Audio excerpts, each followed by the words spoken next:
অসুস্থ মাকৰ সৈতে হাস্পাতালত থকা এগৰাকী যুৱতীক অপহৰণ মঙ্গলবাৰে সিভিল হাস্পাতালৰ পৰা অপহৃত যুৱতীক গুৱাহাটী হোমষ্টেত উদ্ধাৰ কৰা হয় দুই দ্ৰুবিতই এখন বলেৰোত উঠাই আনিছিল 19 বছৰীয়া যুৱতীগৰাকীক দ্ৰুবিতই 3 দিন ধৰি গুৱাহাটী হোমষ্টেত আবদ্ধ কৰি ৰাখিছিল যুৱতীগৰাকীক ঘটনাৰ 3 দিনৰ পাছত দিছপুৰ আৰক্ষীয়ে যুৱতীগৰাকীক উদ্ধাৰ কৰে ঘটনাৰ মূল অভিযুক্ত 50 বছৰীয়া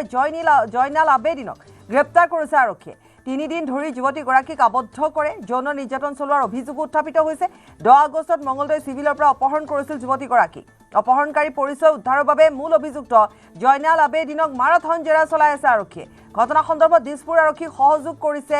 দৰং আৰক্ষীয়ে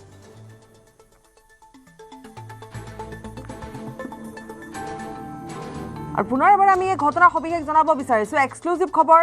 এই মুহূৰ্তত নিউজ 18 এটা অতিকৈ ভয়ংকৰ ঘটনা সংঘটিত হৈছে এগৰাকী যুৱতীক এগৰাকী 19 বছৰীয়া যুৱতীক মাতৃ তেওঁ চিকিৎসাধীন অৱস্থাত আছিল চিকিৎসালয়ৰ পৰা সেইগৰাকী যুৱতীক অপহৰণ কৰা হয় অপহৰণ কৰে 50 বছৰীয়া এজন লোকে আৰু লগতে আৰু লোক জড়িত থকাৰ সন্দেহ প্ৰকাশ কৰা হৈছে এটা হোমষ্টেত অনা হয় যুৱতীগৰাকীক আনি তেওঁক 3 দিন ধৰি সেই হোমষ্টেতত ৰাখে যৌন নিৰ্যাতন চলোৱাৰ অভিযোগ অৱশেষত আৰক্ষীয়ে তেওঁক উদ্ধাৰ কৰে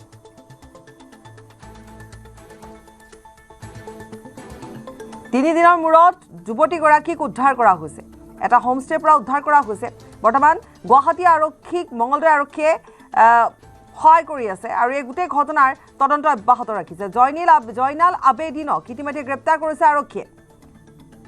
জয়নাল আবেদিনৰ লগত আৰু কোনো লোক আছিল অৰ্থাৎ চিকিৎসালয়ৰ পৰা মঙ্গলবাৰে সিভিলৰ পৰা অপহৰণ কৰাৰ সময়ত আৰু কোন আছিল সেই সন্দৰ্ভত আৰক্ষীয়ে বৰ্তমান সোধা-পোছা অব্যাহত ৰাখিছে তাৰ পিছতে মঙ্গলবাৰৰ পৰা আনি গুৱাহাটী এটা হোমষ্টেত ৰখা হয় হোমষ্টেত 3 দিন ধৰি যুৱতীগৰাকীক অপহৰণ কৰি যুৱতীগৰাকীক হোমষ্টেতত ৰখা হয় যৌন নিৰ্যাতন চলোৱাৰ অভিযোগ উত্থাপিত হৈছে আৰু অৱশেষত 3 দিনৰ মূৰত মঙ্গলবাৰে আৰক্ষীয়ে উদ্ধাৰ কৰিছে যুৱতীগৰাকীক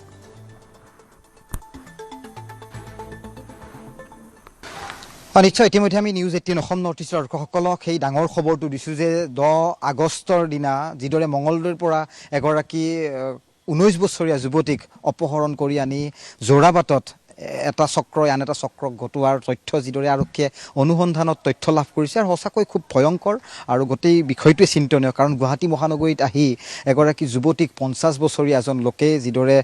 নিজৰ টাৰ্গেট কৰিছিল বা অপকৰ্মৰ নিচিনা এটা ভয়ংকৰ অভিযোগ উত্থাপন হৈছে আৰু এই মুহূৰ্তত মই গুৱাহাটীৰ 6 মাইলৰ পাঞ্জাবাৰী সংলগ্ন যি ফকৰুদ্দিন আলী আহমেদ পথ সেই পথৰ সেই হোমষ্টেটোৰ সন্মুখভাগত উপস্থিত আছোঁ যি হোমষ্টেটোত নিশাৰ ভাগত দিছপুৰ আৰক্ষীৰ এটা দলে অভিযান চলাইছিল আৰু এই হোমষ্টেটোৰ পৰাই আমি এই মুহূৰ্তত দৃশ্য দেখুৱাইছোঁ এই হোমষ্টেটোৰ পৰাই সেই যুৱতীগৰাকীক উদ্ধাৰ কৰা হৈছিল 3 দিন ধৰি যুৱতীগৰাকীক এই হোমষ্টেটোতেই আবদ্ধ কৰি ৰখা হৈছিল পণবন্দী কৰি ৰখা হৈছিল আৰু সেই যুৱতীগৰাকীক যিজন জয়নাল আবেদিন নামৰ অভিযুক্তক ইতিমধ্যে দিছপুৰ আৰক্ষীয়ে গ্ৰেপ্তাৰ কৰিছে আৰু মঙ্গলদৈ আৰক্ষী থানাত ইতিমধ্যে কেছটো ৰেজিষ্টাৰ হৈ আছিল আৰু তাৰ পিছত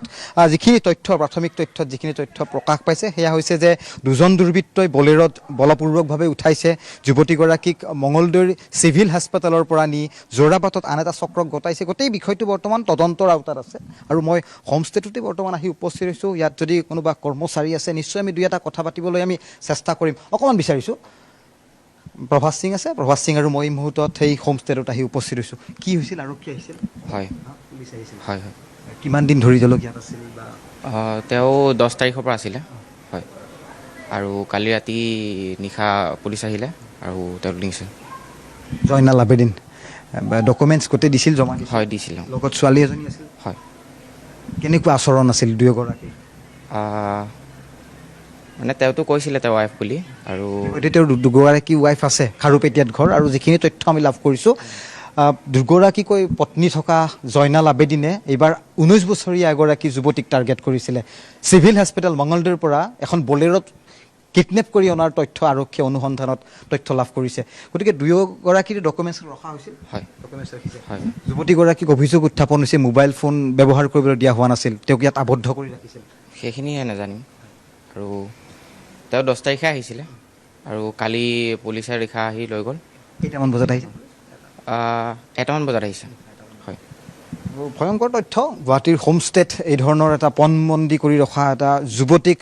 গুৱাহাটী আৰক্ষীয়ে উদ্ধাৰ কৰিছে আৰু ইতিমধ্যে মঙ্গলদৈ আৰক্ষীক সেই যুৱতী আৰু সেই অভিযুক্তটোক গতাই দিছে গতিকে এই মুহূৰ্তত মই গুৱাহাটীৰ ফকৰুদ্দিন আলী আহমেদৰ পথত থকা ৰ'দালি পথত থকা এটা হোমষ্টেত এই মুহূৰ্তত মই গোটেই অনুসন্ধানমূলক এই প্ৰতিবেদন দৰ্শকসকলৰ বাবে আগবঢ়াইছোঁ কিন্তু এই ঘটনাই পুনৰবাৰ হোমষ্টেৰ বিষয়টোক লৈ নিৰাপত্তাৰ কথাটোক লৈ আৰু কিদৰে এগৰাকী যুৱতীক মঙলদৈৰ পৰা অপহৰণ কৰি আনি গুৱাহাটীত পণবন্দী কৰি ৰাখিছে আৰক্ষী গোটেই উদ্ধাৰ অভিযান চলাইছে গতিকে আৰক্ষীৰ গোটেই বিষয়টো তদন্তৰ আওতাত আছে পৰৱৰ্তী সময়ত বহুখিনি আপডেট আহিব দৰ্শকসকলক জনাই যাবলৈ সক্ষম হ'ম